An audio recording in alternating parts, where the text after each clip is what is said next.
Guys, welcome to my YouTube channel. नै जोंहा मैखुन गायदों आरोना मैखुन बानायनो नागिरदों।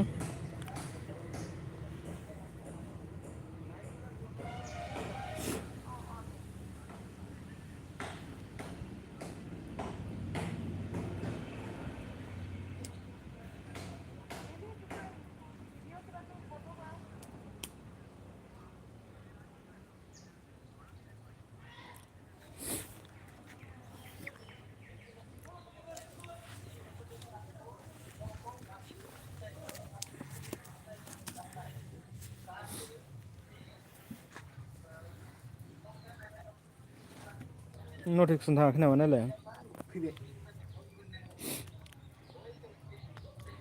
माथो मा नुवाखै आंनावलाय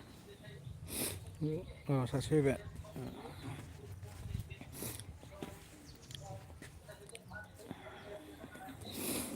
लागाव प्रेसार गयारि फंबाय नै खेथि मावदों खेथि मैखुननि खेथि नैबे रुखांबाय नै ओमफ्राय नैबेयो दा रुगासिनो दङ आरोना ओमफ्राय बैहाय सोमदोंमोन जोङो हरसे सोमबाय रुदों बांद्रायबो रुनो माया आरोना जिगाबखौ एसे बयल सिस्टेम खालामसै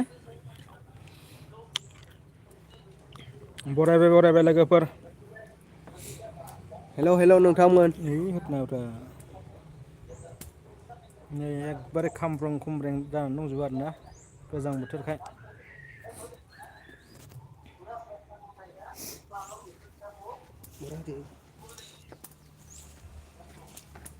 फरिश्रम दंलै मैखुन बानायनाया एसे भेजालथार खामानिया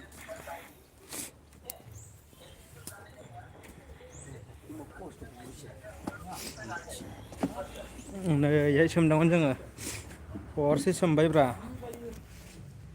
जिगाबखौ दानफ्लेनानै नै बस्थायाव सोमदों मैया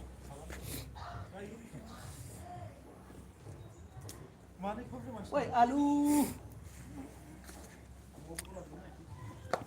ओइ आहाबो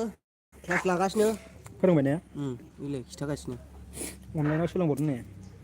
लाइभ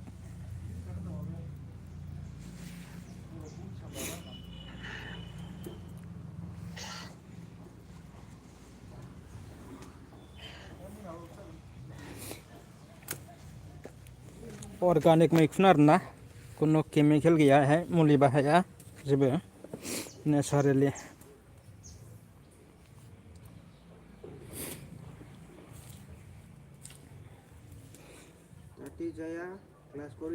मबाइल कभाराबो दंलायबावोसो मा होनखो मबाइल कभाराबो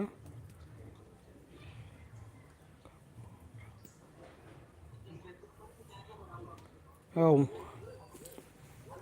लावदुम जासिन नामा बाराबाबो जाया दै बाबु खोथा बायदि सोलिनो हायो नामा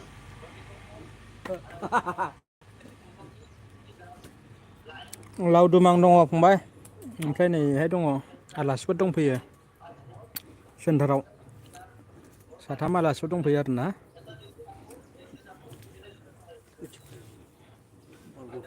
मा दै गोग्लैदों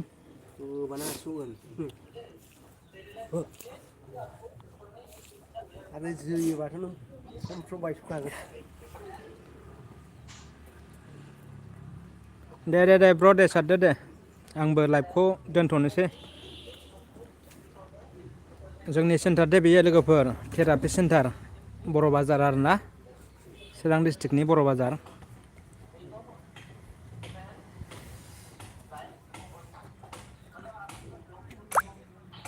औ दे माबासो नामा बेवाइसो नामा दे खम जारला बेवहाय दंलायबावो दोनथ'नोसै दे लोगोफोर दे आंबो लाइभखौ दोनथ'नोसै खामानि मावनोसै एसे